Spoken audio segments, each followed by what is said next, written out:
सो Lagrangian mechanics के बारे में हम बात करेंगे आज। So Lagrangian mechanics is a part of the classical mechanics. First जो हम आज डिस्कस करने जा रहे हैं that is Lagrangian mechanics and other one is Hamiltonian mechanics and both are very very important for studying the higher physics.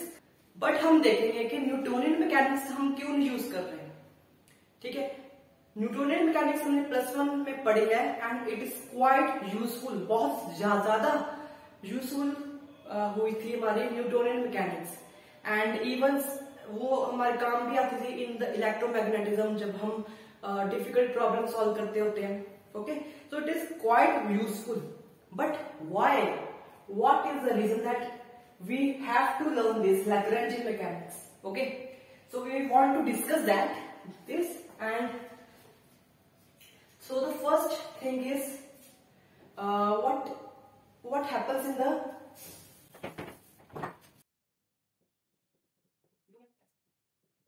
तो सबसे पहले हम बात करेंगे न्यूटोनियन मैकेनिक्स के ड्रॉबैक्स की। ठीक है, क्या क्या ड्रॉबैक्स हो सकते हैं इसके using the Newtonian mechanics. First of all, it is the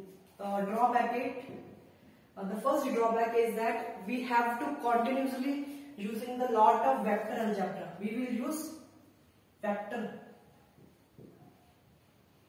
Okay, we have to use the vectors because force is itself a vector, and we know the formula of the Newtonian formula, that is F is equal to ma, and force is a vector quantity. So working with the vectors is something little bit difficult, not that much difficult, but little bit it makes some difficulty.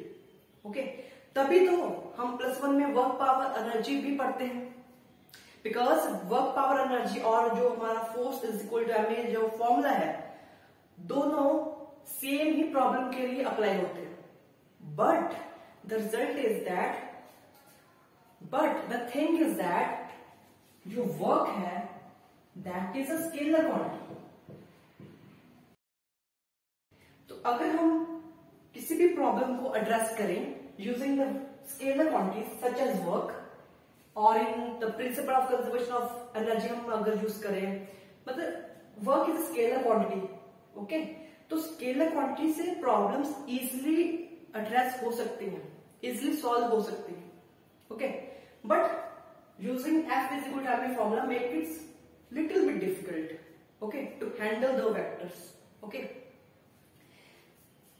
चलो ये मान लिया कि this is not a big deal, कि ये इतनी बड़ी चीज नहीं है कि हम चलो वेक्टर्स डिफिकल्ट लगते हैं, चलो दूसरा हमने बना लिया, दूसरा मैकेनिक्स तैयार कर लिया।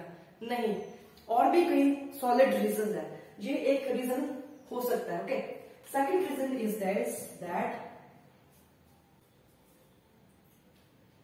if I rub this, so Newtonian mechanics I am representing with Nm. Newtonian mechanics can't.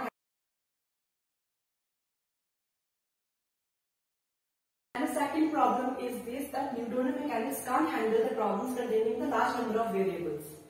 मतलब अगर एक प्रॉब्लम दी गई है उसमें वेरिएबल्स की अमाउंट ज्यादा है। ओके, एंड देखो इक्वेशंस तो लिमिटेड ही रहेंगी, तो इक्वेशंस आर लिमिटेड, बट अगर number of variables number of equation से ज्यादा हो गए then we can't solve that problem.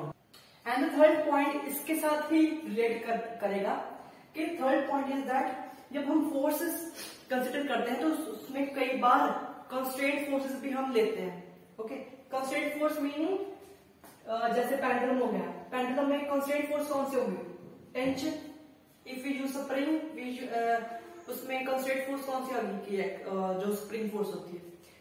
जैसे हमने इस अच्छा और एक और उसमें हम लेते हैं इन द इंक्लाइन प्लेन, तो उसमें constraint forces are normal direction. Okay, ये जब हम इसकी फ्री बॉडी डायग्राम की इक्वेशंस लिखते हैं न्यूटोनियन मैकेनिक्स में, देन हमने अक्सर देखा है कि इन द इक्वेशन ऑफ मोशन, जब हमने इक्वेशन ऑफ मोशन फाइंड करनी है, इक्वेशन ऑफ मोशन मतलब हमने जब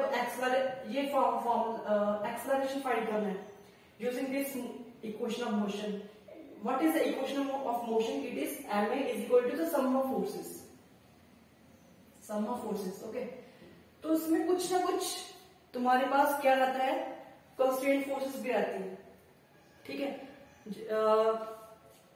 तो उन कंस्ट्रेंट फोर्सेस को हमने निकालना में पड़ेगा, but in the final result we often do not have those constraint forces in a final answer.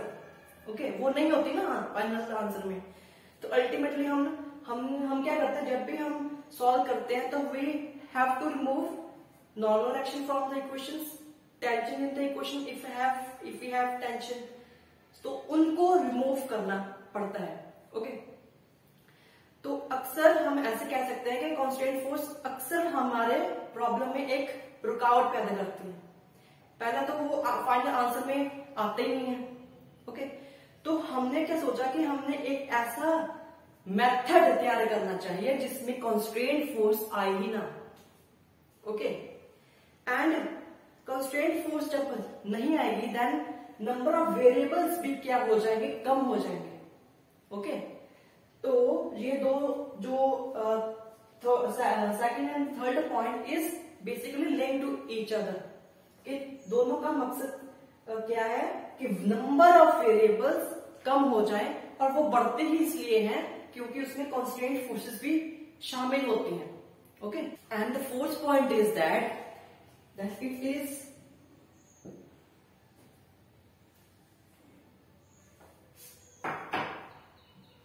it is highly intuitive। So, जब हम लिखते हैं, ड्रॉ करते हैं फ्री बॉडी डायग्राम और उसको सॉल्व करने की कोशिश करते हैं, then we have to think कि फोर्सेस कैसे लग रही हैं। Okay, we have to think forces की डायरेक्शन क्या होगी, even in the simple problems.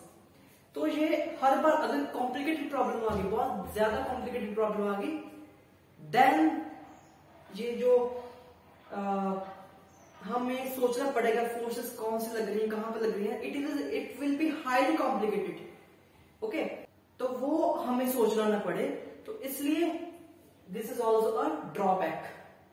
For simple problems it is quite useful, but for the complicated problems जो अक्सर आती हैं, कॉम्प्लिकेटेड प्रॉब्लम्स, उसको सॉल्व करने के लिए थोड़ी सी हमें ज्यादा मेहनत करनी पड़ेगी थ्रू न्यूटोनियन मैकेनिक्स।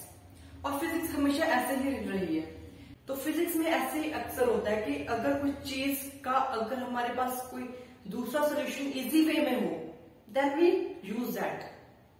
अच्छा, इसको भी हमने छोड़ना नहीं है।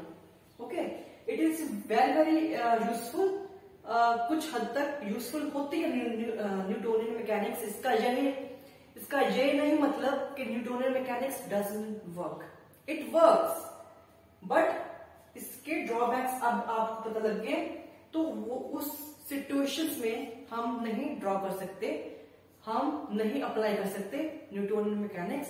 We have to use other methods. Okay, I hope कि तुम्हें समझ लग गया होगा। मिलते हैं नेक्स्ट वीडियो में।